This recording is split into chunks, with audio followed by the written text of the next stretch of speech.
الحمدللہ وکفا والصلاة والسلام علی من لا نبی بعد۔ محترم احباب، آج کے ہمارے درس کا موضوع وہ مروجہ عرس یا اعراس ہوں گے جو ہمارے دیار کے اندر مزارات پر منائے جاتے ہیں، اور در حقیقت یہ اجمی اور پھر خاص کر ہماری ہندوستانی بدعت ہے۔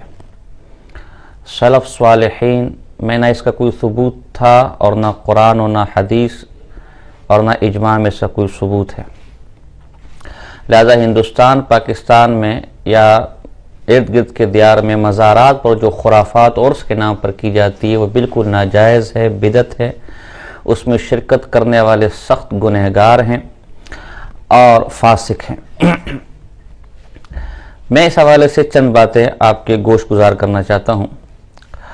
اب پہلی بات تو یہ ہے کہ یہ جو عرس ہے جسے آج مخالفین نے اپنے مذہب کا شعار بنا دیا اور نہ کرنے والے کو وہابی کہتے ہیں، اولیاء اللہ کا گستاخ کہتے ہیں، منکر کہتے ہیں، یہ نہ قرآن سے ثابت ہے، قرآن میں کہیں اس کا ذکر نہیں ہے، نہ حدیث سے ثابت ہے، نہ اجماع سے اور نہ قیاس مجتہد سے، اور نہ ہی سلف صالحین قرون ثلاثہ میں اس کا ثبوت موجود تھا۔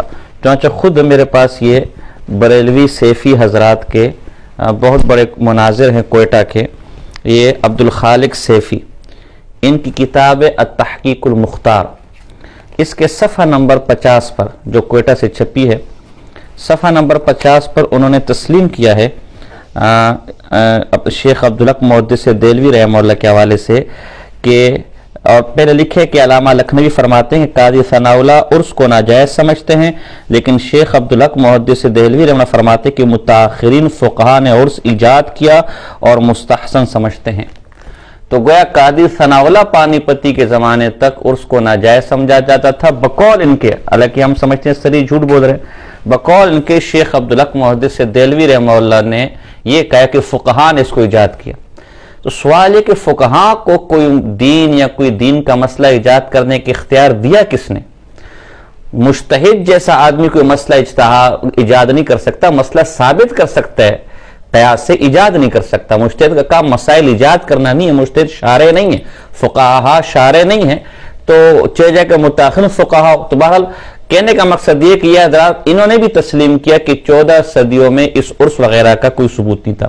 تو جو چیز قرآن سے ثابت نہ ہو، اس پر قرآن کی دلیل موجود نہ ہو، حدیث سے ثابت نہ ہو، اجماع امت سے ثابت نہ ہو، قیاس مجتہد سے ثابت نہ ہو، قرون ثلاثہ میں اس کی وجہ موجود ہو، علت موجود ہو، پھر بھی نہ رسول اللہ صلی اللہ علیہ وسلم نے کیا ہو، نہ صحابہ نے، نہ تابعین نے، نہ تبع تابعین نے، وہ بالاتفاق بدعت ہے۔ اگر آج اسے مستحب یا ضروری یا شعار دین سمجھا جائے گا یا ولایت کی یا بزرگی کی علامت سمجھا جائے گا، وہ بالاتفاق بدعت ہے۔ ایک بات تو یہ۔ دوسری بات یہ ہے، جو حضرات یہ عرس مناتے ہیں وہ بعض متاخرین ہندوستان کے چند اکا دکا علماء کے اقوال پیش کرتے ہیں، اگرچہ وہ بھی پایا ثبوت کو نہیں ہے، اور وہ بھی ایسے علماء نہیں ہیں کہ ان کو ہم کوئی مجتہد کہہ سکے یا ایسے فقہا کہہ سکے کہ جن کی بات ہمارے لیے حجت ہو، لیکن ہم بالفرض مان بھی لے کہ کسی نے، جیسے بقول کے کہ بعض فقہا نے اس کو ایجاد کیا، کسی نے اس کو جائز قرار دیا، تو خود بریلوی حضرات کا مذہب یہ ہے کہ بزرگان دین کے قول سے نہ کوئی چیز فرض واجب ہوتی ہے، فرض ثابت ہوتی ہے، نہ واجب ثابت ہوتا ہے، نہ سنت بلکہ مستحب بھی ثابت نہیں ہو سکتا۔ چنانچہ ان کے شارح بخاری مفتی شریف الحق امجدی صاحب لکھتے ہیں، اس سلسلے میں مسلم الثبوت اولیاء کرام کے ارشادات حد تواتر تک پہنچے ہوئے ہیں۔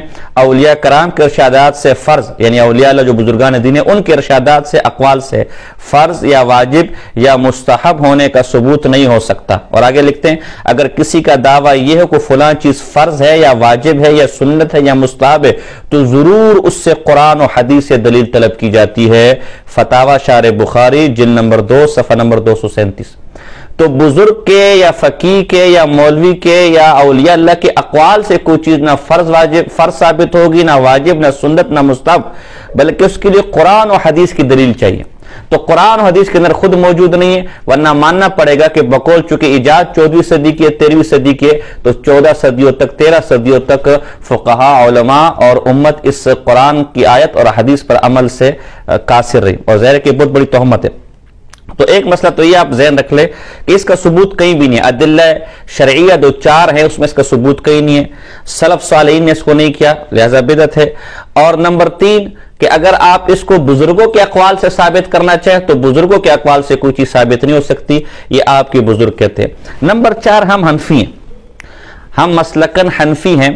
اور یہ میرے پاس کتاب ہے بریلی حضرات کے عبدالغفور شرکپوری صاحب، ان کی کتاب نمازی کے پاس باواز بلند ذکر جائز ہے یا نہیں. یہ مکتبہ فاروقیہ رضویہ گھوڑے شاہ لاہور سے چھپی ہے. اس کتاب کی دلچسپ بات یہ ہے، ہو سکتا ہے کوئی کہ جی مولوی ہمارا معتبر نہیں ہے، لیکن اس کتاب پر قریب جید بریلی اکابر نے تقریضات لکھی ہیں جس میں جناب جی ڈاکٹر اشرف آصف جلالی جیسا آدمی موجود ہے، صاحبزادہ ابو الخیر جو اس وقت جمعیت کا ہے وہ موجود ہے، اور جناب جی سید اسد فیصل آباد والے وہ موجود ہے. اس کے علاوہ دیگر کئی مفتی محمد خان صاحب، دیگر کئی بزرگ حضرات جو ہے وہ اس پر، علامہ سندیلی وغیرہ ان کی تقاریر اس پر موجود ہے، دیگر بھی کی حضرات کی تقاریر موجود ہے. اس میں بڑا دلچسپ اصول نقل کرتے ہیں. اس میں لکھتے ہیں ہمارا نہ یہ منصب، صفحہ نمبر 38 پر، ہمارا نہ یہ منصب ہے نہ ہم اس کے اہل. فقہ کی کتابوں کو چھوڑ کر براہ راست قرآن و حدیث سے استدلال غیر مقلدانہ روش ہے، کیونکہ فقہائے کرام کی مخالفت غیر مقلدین کرتے ہیں. یعنی ہم چونکہ حنفی مسلک سے تعلق رکھتے ہیں، فقہا سے ہمارا تعلق ہے، لہٰذا ہمارا یہ کام نہیں ہے کہ ہم ڈائریکٹ قرآن و حدیث سے کسی چیز سے استدلال کریں یا اس سے کوئی مسئلہ نکالیں. ہمارا کام یہ ہے کہ فقہا کی کتاب سے مسئلہ ثابت کریں. اور تمام مسائل میں آپ کو بریلی حضرت یوں ملیں گے، آپ ان سے عید کی نماز کا مسئلہ پوچھے فقہ حنفی سے پیش کریں گے، آپ ان سے جنازے کے طریقہ پوچھے وہ فقہ حنفی سے آپ کو سامنے پیش کریں گے، آپ دیگر پاکی ناپاکی کا مسئلہ پوچھے فقہ حنفی سے وہ آپ کو ثابت کریں گے.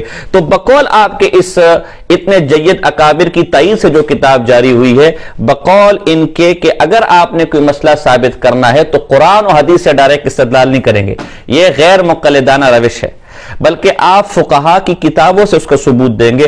تو اگر اس کا ثبوت کسی کتاب کے اندر ہے، کسی مستند فقہ کی کتابوں کے اندر ہے تو ہمیں اس کا حوالہ دیا جائے. اور ہم الحمدللہ فقہ حنفی کی جتنی مستند کتابیں ہیں، چاہے وہ متون ہے چاہے وہ شروع ہے، ہم یہ دعوے سے کہتے ہیں کہ قیامت تک کسی ایک مستند کتاب سے مروجہ اور اس کا ثبوت نہیں دیا جا سکتا. 5ویں بات، خود بریلی حضرات کے جو حکیم الامت مفتی احمد یار گجراتی صاحب، وہ جال حق صفحہ نمبر 25 جو ان کی معروف کتاب ہے، اسی میں یہ حوالہ بھی اسی حوالے سے متعلق ہے. وہ کہتے ہیں فقہا کا قرآن و حدیث سے دلائل پیش کرنا صرف مانے ہوئے مسائل کی تائید کے لیے ہوتا ہے. وہ مسائل پہلے ہی سے قول امام سے مانے ہوئے ہوتے ہیں تو بلا نظر فی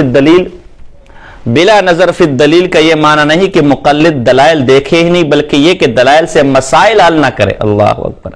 یعنی ہم چونکہ مقلدین ہیں، ہمارا کام یہ نہیں ہے کہ ہم دلائل سے مسائل کو حل کریں، نہیں، بلکہ وہ مسئلہ پہلے سے ہمارے امام، جیسے کہ ہمارے امام ابو حنیفہ رحمہ اللہ، امام یوسف رحمہ اللہ، امام محمد رحمہ اللہ، انہوں نے وہ مسائل حل کیے.